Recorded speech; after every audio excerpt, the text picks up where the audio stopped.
Terima kasih Anda masih bersama kami di Rumah Pemilu. Saudara putra sulung Presiden B.J. Habibie, Ilham Habibie, mantap menerima pinangan dari Partai Nasdem untuk maju di Pilgub Jawa Barat. Dalam program Rosi, Ilham Habibie terang-terangan mengaku serius maju di Pilgub Jawa Barat. Ilham pun menyampaikan terima kasih kepada Ketua Umum Nasdem, Surya Paloh, karena dengan berani memilih dirinya untuk maju di pemilihan Gubernur Jawa Barat. Tapi ini serius, beneran? Ya serius lah, kalau enggak saya masa main-main gitu ya. Tentu saya serius dalam hal ini. Ya saya sadar ini di ranah politik, saya bukan orang yang datang dengan track record sudah puluhan tahun, tidak.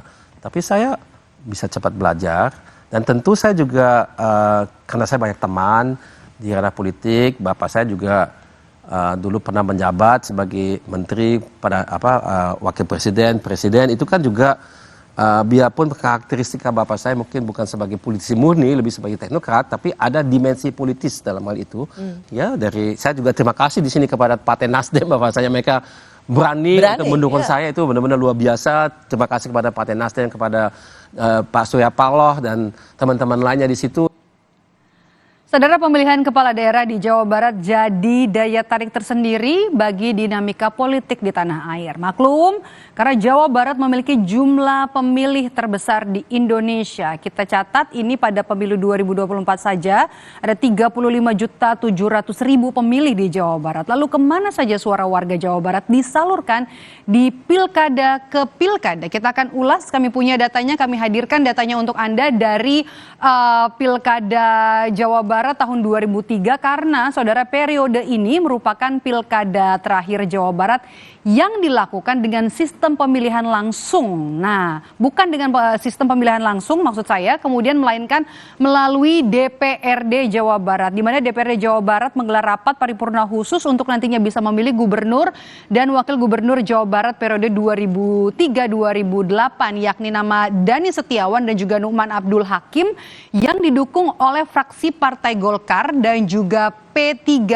di Jawa Barat. Nah, kemudian kita akan beranjak 5 tahun kemudian pilkada Jawa Barat 2008, di mana ini merupakan pilkada di Jawa Barat pertama yang menggunakan sistem pemilihan langsung. Ada sosok politisi Ahmad Heriawan atau Aher, serta selebritas sekaligus politikus Dede Yusuf yang merupakan gubernur wakil gubernur Jawa Barat pertama yang dipilih langsung oleh rakyat Jawa Barat. Pasangan HD atau Ahmad Heriawan Dede Yusuf ini saat itu hanya diusung oleh dua partai, yakni PKS dan juga Partai Amanat Nasional di tahun 2008. Kemudian kita lihat 5 tahun setelahnya pilkada Jawa Barat 2013, saudara, ini adalah petahana lagi Ahmad Heriawan yang kali ini berganti wakil gubernurnya dengan pesohor lain, yakni Deddy Miswar. Aher yang menggait aktor Deddy Miswar ini memenangkan kontestasi pilkada Jawa Barat di tahun 2013 dengan parpol pengusung yang lebih banyak.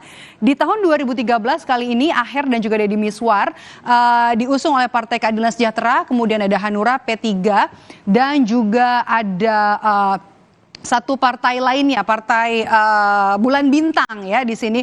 Nah, kemudian kedua pasangan ini atau kepasangan ini mengalahkan pasangan calon lainnya yang kala itu bertarung di pemilihan Gubernur Jawa Barat 2013. Ada pasangan Dede Yusuf Lex Laksmana, kemudian juga ada aktris Rieke Diah Pitaloka yang berpasangan dengan Teten Mas Duki di Pilkada Jawa Barat 2013. Kemudian kita lihat 5 tahun kemudian memasuki era baru yang disebut-sebut Pilkada Jawa Barat era milenial, yakni tahun 2018.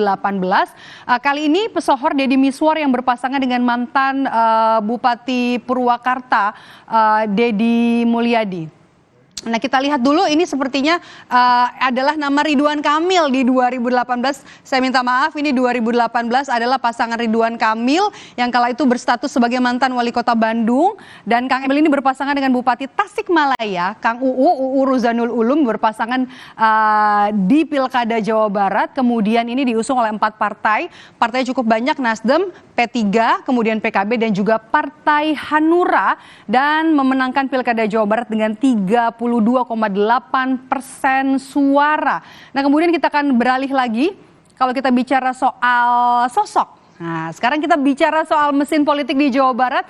Tidak hanya soal dinamisme keterpilihan sosok, keterpilihan partai di pemilu di Jawa Barat ini selalu berubah-ubah. Kita mulai dari tahun 2004, saat itu Partai Golkar memenangkan pemilu di Jawa Barat. Kemudian pada pemilu selanjutnya, yakni di tahun 2009, pemenang pemilu berubah di Jawa Barat, yakni Partai Demokrat. Dan 5 tahun kemudian diraih lagi pemenang oleh Jawa Barat, oleh PDI Perjuangan.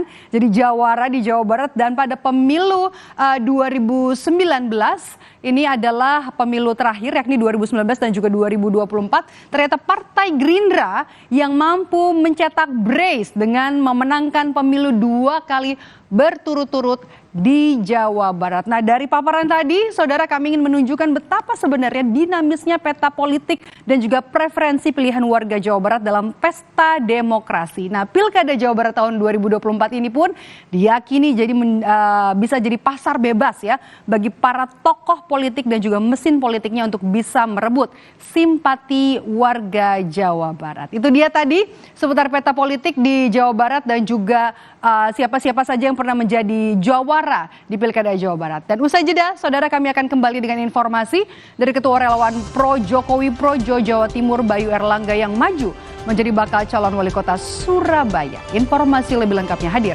usai jeda.